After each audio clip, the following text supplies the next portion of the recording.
Welcome to special analysis. నేను రమా మండవ. ఈ రోజు అనాలిసిస్లో భాగంగా మనం తీసుకోబోతున్న టాపిక్ ఏంటంటే ఎమ్మెల్యేలపై లోకేష్ ఫైర్, ఉలిక్కిపడ్డ టీడీపీ ఎమ్మెల్యేలు అని చెప్పేసి మనం ఒక టైటిల్ పెట్టినాం ఈ రోజున. దాని గురించి మనం ఇక్కడ డిస్కస్ చేయబోతా ఉన్నాం. లోకేష్ ఎప్పుడు కూడా లోకేష్ ఫైర్ అయ్యారు, లోకేష్ ఎమ్మెల్యేల మీద ఆగ్రహం చూపించారు, కోపంతో ఊగిపోయారంటే పెద్దగా నమ్మకస్యంగా ఉండదు ఆ వార్త. ఎందుకంటే గతంలో మనం ఒకసారి పరిశీలించినట్లయితే లోకేష్ ఎప్పుడు కూడా ఒక మంత్రి స్థాయిలో ఉన్న, గతంలో మంత్రిగా పనిచేసిన, టీడీపీకి భవిష్యత్ వారసుడిగా ఆయన ప్రొజెక్ట్ అవుతా ఉన్నా ఎప్పుడు కూడా ఆయన హంగు ఆర్భాటాలు చూపించే సందర్భం ఎప్పుడు రాలేదు ఇప్పుడు దాకా. ఎప్పుడు కూడా చూపించరు. ఆయన ఎమ్మెల్యేల్లో అటు మంత్రులతో కానీ ఎమ్మెల్యేలతో కానీ వాళ్ళల్లో ఒకటిగా కలిసిపోతూ ఉంటారు. కార్యకర్తలతో మీటింగ్ పెట్టినా వాళ్ళల్లో ఒకటిగా ఉంటారు. ఎప్పుడు కూడా తానేదో హైఫైగా ఉండి వాళ్ళ ముందేదో తన ఆడంబరాలు చూపిద్దామన్న విధంగా ఆయన ఎప్పుడు కూడా ఉండరు. వాళ్ళల్లో ఒకటిగా కలిసిపోతూ ప్రతి ఎమ్మెల్యేని, ప్రతి మంత్రులను కూడా, తోటి ఎమ్మెల్యేలు మంత్రులు కూడా ఆయన అన్న అనే సంబోధిస్తూ ఉంటారు. అమ్మ అని లేడీస్ని సంబోధిస్తారు. ఎందరు పెద్దవాళ్ళైనా చిన్నవాళ్ళైనా అన్న అని వాళ్ళని సంబోధిస్తూ ఉంటారు. అంతేగాని లోకేష్ ఎప్పుడు కూడా అంత సీరియస్గా వాళ్ళ క్లాసులు తీసుకొని ఫైర్ అయ్యి అలాంటి సందర్భం ఉండదు. అంతగా ఎమ్మెల్యేని ఎత్తించిన సందర్భం కూడా ఉండదు. చాలా బహిరంగ సభలో వేదిక మీద చూసాం, పార్టీ వేదికల మీద చూసాం. ఎప్పుడూ కూడా కొంత ఒబీడియంట్ వేలోనే వెళ్ళే ప్రయత్నం చేస్తారు తన తండ్రి తరహాలో. అంతేగాని ఆయన చంద్రబాబు నాయుడు క్లాస్ తీసుకున్నారు ఎమ్మెల్యేలకనో, లేకపోతే చంద్రబాబు నాయుడు మంత్రులు క్లాస్ పీకారు అని వార్తలు చూస్తుంటాం. కానీ మనం ఎప్పుడు లోకేష్ అంత సీరియస్గా అగ్రెసివ్గా ఎమ్మెల్యేల మీద మంత్రుల మీద వెళ్ళారు అనే వార్తలు మనం ఎప్పుడు అంత చూడం అనమాట. ఎందుకంటే కొంత సౌమ్యంగానే వ్యవహరిస్తూ ఉంటారు.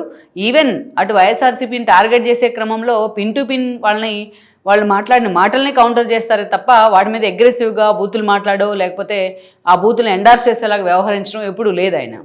So when compared with Chandrababu Naidu, ఎందుకంటే ఆయన సీనియర్ మోస్ట్, సుదీర్ఘ రాజకీయ అనుభవం ఉంది కాబట్టి ఎమ్మెల్యేల పనితీరు మీద, మంత్రుల పనితీరు మీద చాలాసార్లు ఆయన ఆగ్రహం వ్యక్తం చేస్తూ ఉంటారు. ఓపెన్గా మీడియా ముందే వాళ్ళ క్లాసులు తీసుకున్న సందర్భాలు ఉన్నాయి, అటు అధికారులకు కానీ ఇటు ఎమ్మెల్యేలకు మంత్రులకు కానీ. కానీ వేరేజ్ లోకేష్ ఇప్పుడిప్పుడే రాజకీయాల్లో తనకంటూ ఒక ఐడెంటిటీ క్రియేట్ చేసుకుంటా ఉన్న సందర్భంలో ఎంతో ఒబీడియంట్గా ఆ లైనప్ని చేసుకుంటూ వెళ్తూ ఉన్నారు ఆయన. అలాంటి లోకేష్ ఫస్ట్ టైం కోపం చూపిస్తే ఎలా ఉంటుంది అనేది ఈరోజు టీడీపీ ఎమ్మెల్యేలు దాన్ని టేస్ట్ చేశారు.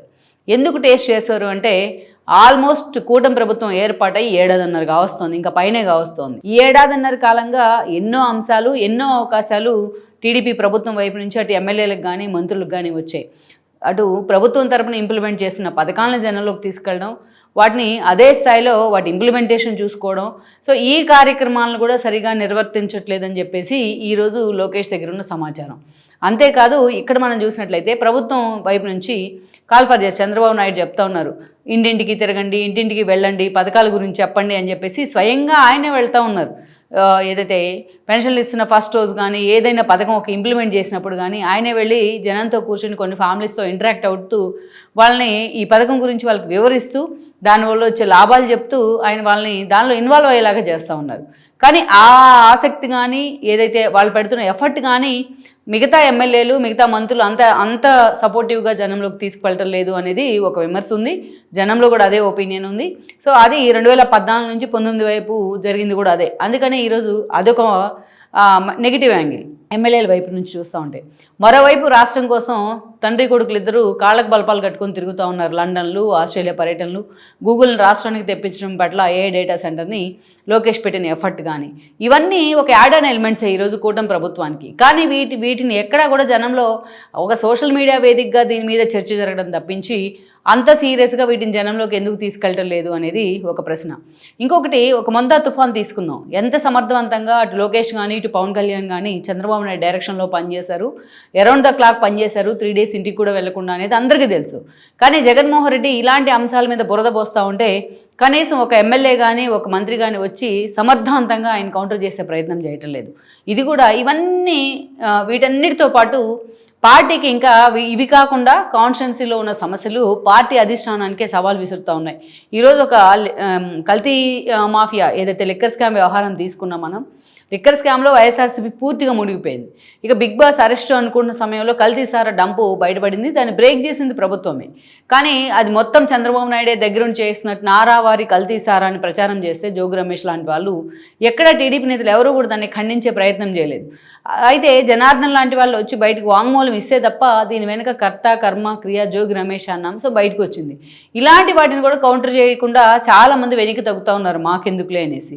సో ఎటు చూసినా ఏదర్ చంద్రబాబు నాయుడు ఆర్ లోకేష్ వీళ్ళిద్దరే స్క్రీన్ మీద కనిపిస్తూ ఉన్న పరిస్థితి ఉంది. ఏది మాట్లాడాలన్నా వాళ్లే కౌంటర్లు ఇవ్వాలా అనేది ఇంకో పెద్ద $1 మిలియన్ ప్రశ్న. ఇలాంటి సందర్భంలో ఇవన్నీ ఒక ఎత్తు అయితే ఈరోజు క్రింది స్థాయి నుంచి కొన్ని కాన్స్టిట్యున్సీస్లో వస్తున్న సమస్యలు నిజంగానే సవాల్ విసురుతూ ఉన్నాయి. వైఎస్ఆర్సీపీకి ఇవన్నీ కూడా కొంత ఒక ఆయుధాలుగా అస్త్రాలుగా మారుతున్నాయి టీడీపీని టార్గెట్ చేయాలనుకుంటే. ఎక్కడ అవకాశం దొరుకుతుందా జనసేనకు టీడీపీకి మధ్య ఒక గ్యాప్ క్రియేట్ చేద్దాం, ఆ గ్యాప్లో మనం దూరిపోదాం అన్నట్టుగా వైఎస్ఆర్సీపీ ఎదురు చూస్తూ ఉంది. అలాంటి పరిస్థితుల్లో కొంతమంది ఎమ్మెల్యేలు వ్యవహరిస్తున్న తీరు నిజంగా పార్టీ అధిష్టానానికి తలనొప్పులు తెచ్చిపెడతా ఉంది. ఒక కావలి ఇష్యూ తీసుకుందాం. సుబ్బానాయుడు ఎప్పటి నుంచో పార్టీకి లాయల్గా ఉంటే ఈరోజు ఆయన ఎమ్మెల్యే టికెట్ రాకపోయినా పార్టీని అంటుపెట్టుకునే ఉన్నారు. వైసీపీ నుంచి తీసుకొచ్చిన కావ్య కృష్ణారెడ్డికి ఎమ్మెల్యే టికెట్ ఇస్తే ఏ స్థాయిలో సుబ్బానాయుడిని ఆయన టార్గెట్ చేశారు, పరోక్షంగా ఆయన మరణానికి కూడా ఆయన కారణం అయ్యారు అనేది సుబ్బానాయుడు అనుచరులు చెప్తున్నమాట. ఆఖరికి ఆయన అంత్యక్రియలకు ఆ తర్వాత జరిగే ఉత్తర క్రియలకు కూడా స్థానికంగా ఉన్న టీడీపీ నేతలను ఎవరిని వెళ్ళొద్దు అని చెప్పి కావ్య కృష్ణారెడ్డి ఆర్డర్స్ జారీ చేయడం అది చాలా నెగిటివ్ ఇంపాక్ట్ అయింది. ఓన్లీ కావల్లోనే కదా, చుట్టుపక్కల కాన్స్టిట్యున్సీలు అన్నింటిలో ఈవెన్ జిల్లాలను కూడా ఎఫెక్ట్ చేస్తూ ఉంది.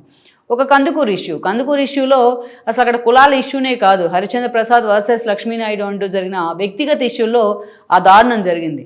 ఆ ఫ్యామిలీకి అన్యాయమే జరిగింది, లక్ష్మీనాయుడు కుటుంబానికి. ఎవరైనా సరే దాన్ని కన్సర్న్ చూపించాల్సిందే. కానీ ఎమ్మెల్యే ఈ టోటల్ ఎపిసోడ్లో సైలెంట్గా ఉన్న కారణంగా కావచ్చు, సమర్థవంతంగా దాన్ని డీల్ చేయకపోవడం వల్ల కావచ్చు, ఇది కాపులు వర్సెస్ కమ్మ అనే విధంగా పార్టీని కూడా ఎఫెక్ట్ చేసే ప్రయత్నం జరిగింది. వేరే తిరువురు ఇష్యూలో ప్రతిరోజు ఏదో ఒక అంశం తెర మీదకి వస్తూనే ఉంది. ఇంత జరుగుతున్నా అక్కడ సమర్థవంతంగా ఆ ఇష్యూను కొలికి తెచ్చేవాళ్ళు, డీల్ చేసేవాళ్ళు ఎవరు కనిపించట్లా. సో ఈ కారణంగా అదేవిధంగా డంపు బ్రేక్ అయితే కల్తీసారా డంపు తంబలపల్లి ఇన్ఛార్జి జయచంద్రారెడ్డిని వెంటనే టీడీపీ సస్పెండ్ చేసింది. అయినా సరే చంద్రబాబు నాయుడే దగ్గరుండి కల్తీసారా వ్యవహారాన్ని నడిపిస్తున్నారంటూ వైఎస్ఆర్సీపీ మాట్లాడిన పరిస్థితి. ఇలా పలు కాన్స్టిట్యున్సీల్లో ఏదైతే తెర మీదకి వస్తున్న కొన్ని ఇష్యూస్ ఏదైతే ఉన్నాయో ఇవన్నీ కూడా టీడీపీని ఎఫెక్ట్ చేస్తూ ఉన్నాయి.